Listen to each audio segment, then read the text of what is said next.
Houdini? Wow, baby's got back. Houdini. Houdini, that's pretty cool. I'm an escape artist myself. So what is it? The easiest clubs you'll ever play. Is that Bernhard? Oh, great, Langer.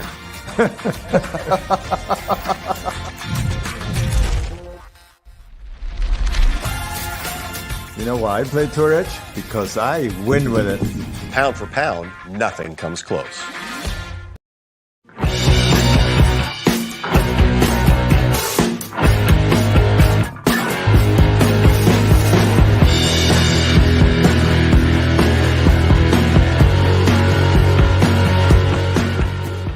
You've heard talk about Squares golf shoes and how they help you hit the golf ball further. And many of you are saying, oh, come on, Faldo, give us a break. How is that possible? But yes, they do. And it's proven with science. What we noticed with the Square shoes was the shoe keeps the pressure in a more stable fashion towards the inside of the trail heel, allowing pressure to get to the lead side, generating much more club and speed and distance gain. Visit squares.com. Change your shoes, change your game. Squares, the distance golf shoe.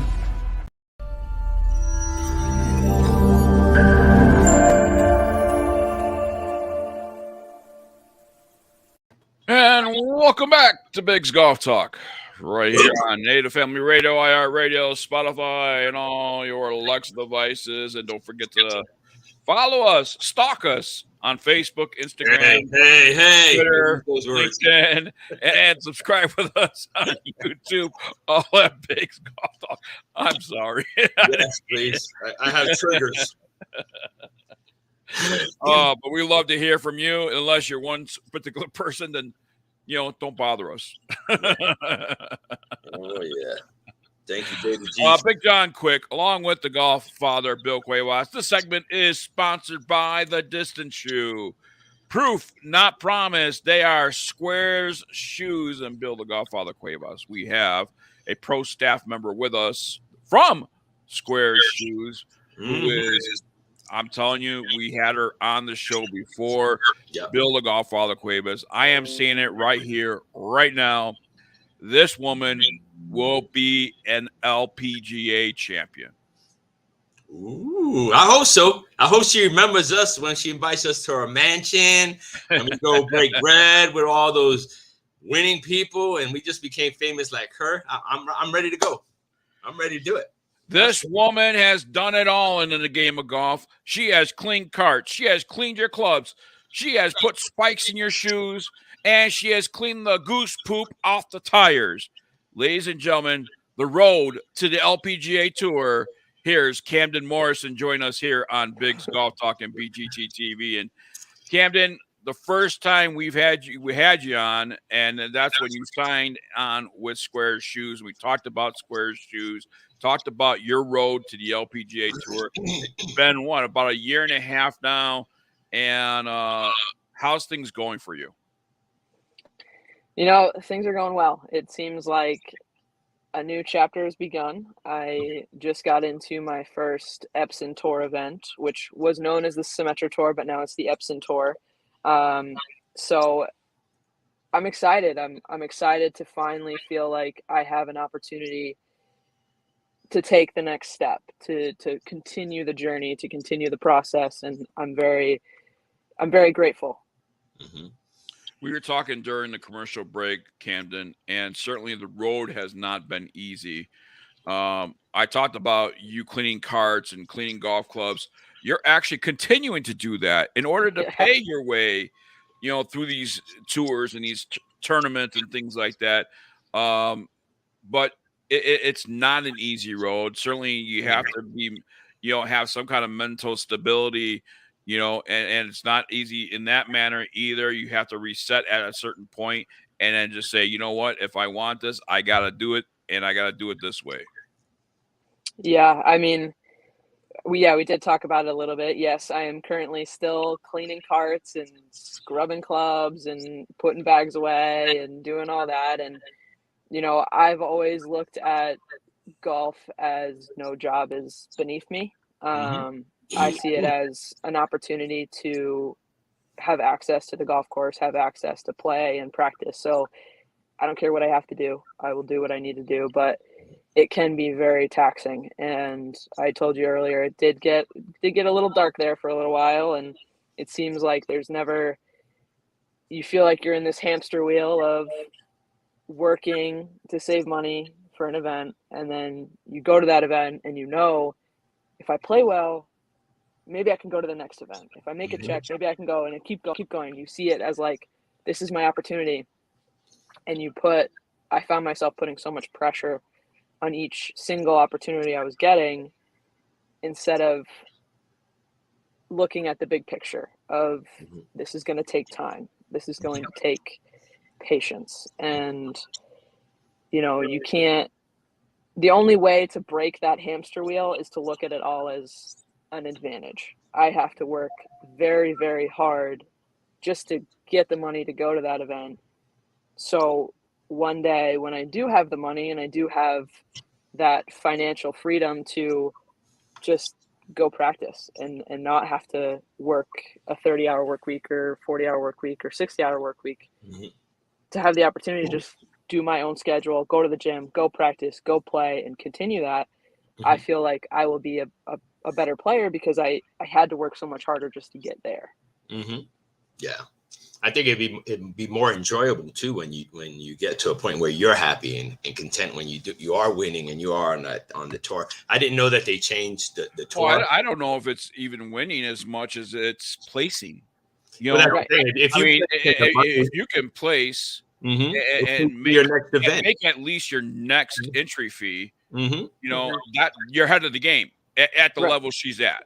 Yeah, and I think from covering the Sumatra Tour before it changed names, for as many years that I did, a lot of girls, I would say at least 6 to 7 out of 10 are going what you're going through, that have to go to work, they're going to school, they're doing so many things in life and still trying to get in their dreams like you. So it's admirable. It's something that people don't understand. Well, think about it, Bill. She's probably working 7-8 hours a day just at the club itself. Just at the club, and watching everybody else clubs and everything else. Now she's got to spend just as much time at the range. Yeah. Am I right, Camden? I mean, you spend just as much time, if not longer, at the range. Right. I mean, I'm fortunate that these guys have accommodated my schedule, and I've kind of said, I will be a little bit more financially insecure so that I can get more time to practice. So I'm only working part-time right now, but yeah, you're pretty spot on. I'll work, in the morning from 6:30 to 12:30, 12, get out and immediately go to the short game, immediately go chip for 30 minutes, whatever. And then I'll go putt, because the range is packed. So I have to wait until the range dies down, and then the range will die down. And then I can start working on a few shots and different sorts of things that I need to work on. Now you're 2 hours into a practice, and then I'm hoping to sneak out on the course and play 9 holes or play 18 holes. Or I guess the positive of this is when you're working for the course, there's some benefits to it, as far as you're not having to pay for the range, you're not having to pay for the 9 holes that you're golfing. So that's a positive of very big positive. Yeah. I can see that, but when you think about it, you have your head on right. A lot of people don't have that kind of. It takes a strong mental game as much as anything else. And I know I heard you talk about this. You used to put the pressure on yourself when you made the events, and seeing so many of the Sumatra events that I've seen and have gone to and talked with the girls and stuff like that.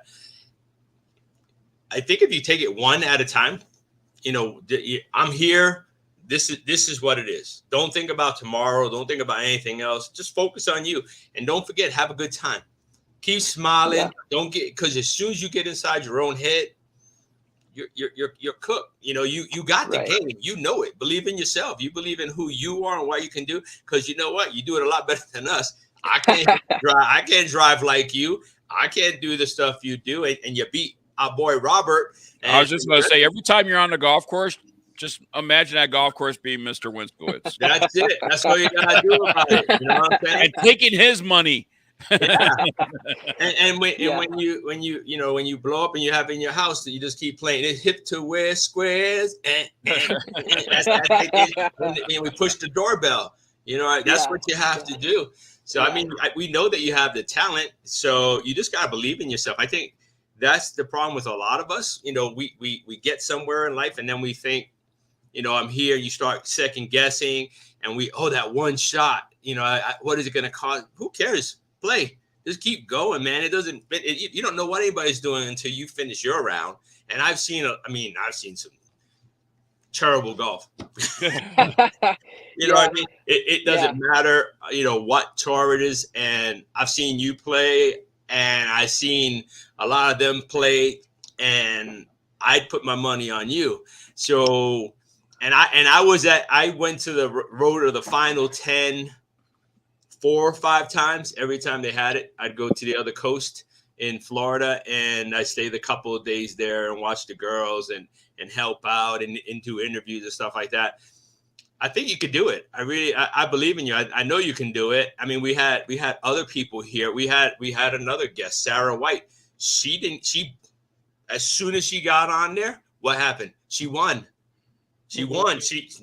Went from winning one, then played, then won again. So, and she wasn't even part of it. She just caught a break, went on there, and just by God's grace, she just and she's a small girl. She drives almost as far as you, but she believed.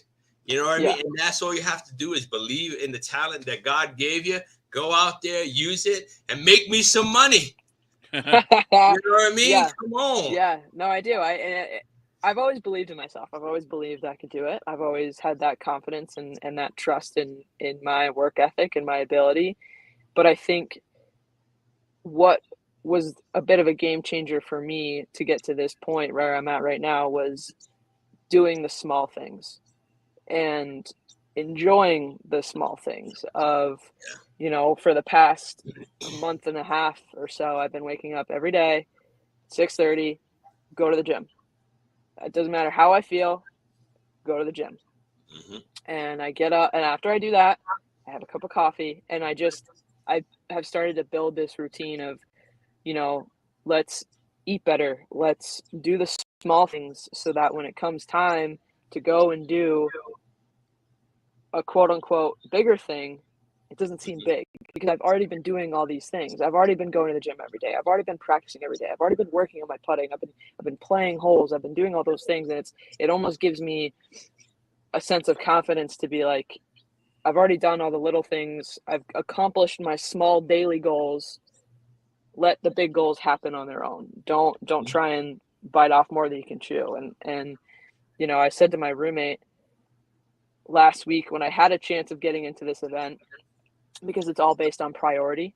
And I was like, number 3 on the alternate list. I was like, I kind of have a chance. We'll see.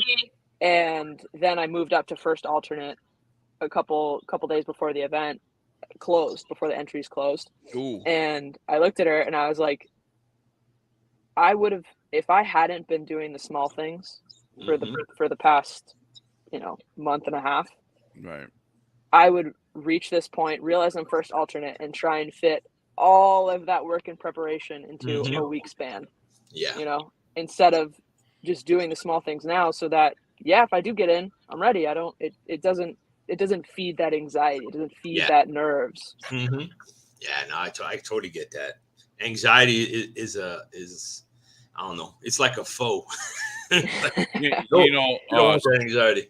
Speaking of anxiety, you're very active on social media, and obviously that's how one these days stay close to friends and family and things like that. But we've also seen social media destroy careers because they have been outspoken about something, and that's fine that people have their beliefs. And certainly, like me, I don't get political on my social media, you know, because it can destroy what I have going on that's making money to pay my bills. But with you active on social media and everything I always see for you is always a positive. How important is social media to you that you get the responses that you get of support? You know, it's funny you say that because I've almost kind of dialed back my social media presence in the recent, I don't know, probably 5-6 months, because I found that, social media is a weird thing. Yeah, it is. You're bringing so many people into your life that you wouldn't normally be interacting with, right? So it's an interesting concept. So it's almost like you're kind of being vulnerable. Like you're showing your cards, you're showing how you're doing and your progress and all these things. And there are positives to it, but there are also negatives. And I've taken a step back and I've stopped posting so much and been a little bit more, I'm only going to expose myself to the people that I have an inner circle of, like, people that I allow to tell me what they think. And then there's an outer circle of people that, like, it's in one ear out the other. Right. But, there were a few comments that were made on a couple different Instagram posts about, this wasn't what the person said or what was meant to be said, but it was like, oh, you haven't earned that, or you haven't done that. Like, what makes you think you can do that? So it started to feed my anxiety, right? Because I am being vulnerable. I am showing people that I've struggled in tournaments and I've played well in tournaments, but, people get so consumed with the result of, did you win or did you not win? And if you don't win, well, then they're like, well, they kind of write you off. And And it's funny you say that, because I saw it just the other day, and some of them are smart. Some of the girls are smart. Somebody got body shamed. She's a golfer, and she got body shamed because she was a little heavy, and everybody was talking about it and what she was doing. But she was winning. She was winning and doing the thing that she had to do. And then she actually posted about it. She posted about how people were critical of her weight, what she looked like, and what she still transformed herself. I'll say she did it more for her than anything else. People didn't know what. Well, you know what? I think Camden's approaching it right, because unfortunately, and it's very unfortunate. Yeah, we live in a society right now that everything, the cup is half empty. Yeah. Yes. And she wants to surround herself with the people that are saying that cup is full. Optimistic. That cup is half full. That cup is 3/4 full. Yeah. Even if it's a quarter full, that cup is somewhat full. Yeah. And that feeds the positivity and encouragement. These girls have it hard enough. Anyone that's wanting to go to Pro Tour has it hard enough to go day in and day out, trying to make the next dollar, to pay for the next entry fee and all that stuff. And just to have some jamoke that has nothing and don't know anything about them to body shame them or criticize them. Oh, did you win? No, you suck. You don't need that in your life. I don't want it in my life. Yeah. And Camden, you're approaching this whole thing in the right way. And again, setting yourself up for success. Thank you. I appreciate that. And a lot of it's not necessarily like what you might see on social media. It's usually behind the scenes of, like, people sending me texts or just stuff that I'm like, do you even realize what you're saying? The people that are sending you these texts, we'll keep it simple, texts. I always look at whoever says something, because there's a lot of people, and I've seen it more, and I've experienced it a little bit. These are people that for some reason they're sitting behind something or somewhere else, that they're not doing anything. They're not putting the effort into nothing, but yet they want to be critical of what you do and how you do it and where you're at.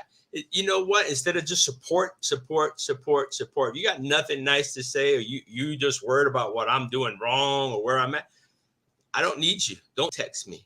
I don't want anything to come through my phone that I can translate as something negative. Several years ago, I seen back a while. It was like it was a pro. He wasn't on the PGA tour yet, but it was a pro on that was moving on up. And somebody criticized him, and he finally told me, he goes, listen, I'll put up $5,000, you put up $5,000, let's go to the golf course. Put your money where your mouth is. I remember that.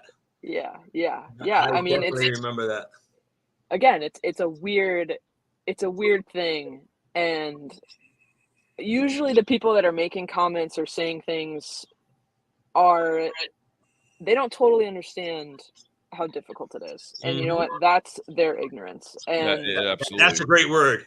Yes. And so what I try and do is I try and, like you said, stay focused on the positive aspects of the people that are being supportive on social media and that are being supportive on the phone or text and all that stuff. And I try and stay focused on that. And then another thing I've tried to really, really ingrain is being present in where I am and kind of taking that step back of like, look how far we've come. Look how hard we've worked, but let's enjoy our current day, our current moment, our current workout, our current practice session, or, let's enjoy that instead of thinking about the future or thinking about, what so-and-so might say if I don't win this tournament or if I don't play well in my first Epson Tour event. Like, I'm focusing on just enjoying the moment of having the opportunity to go and play and continue chasing my dream. Well, I tell you what, as we end this interview and end this show, ladies and gentlemen, I'm telling you right now, you're going to see the name Camden Morrison on page 1 on the PGA Tour, LPGA Tour. LPGA. Yeah, LPGA Tour. Wait, if she makes the PGA Tour, we make some more money. Come on. Make us some more money.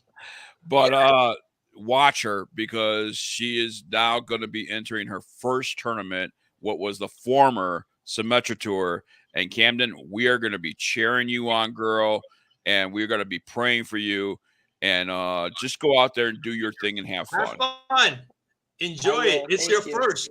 You know what I mean? Enjoy it. They can't take this away from you. I want you to promise us, though, your first win, you got to give us the interview right here. We get the first. And I Fair get enough. the signed glove and golf ball.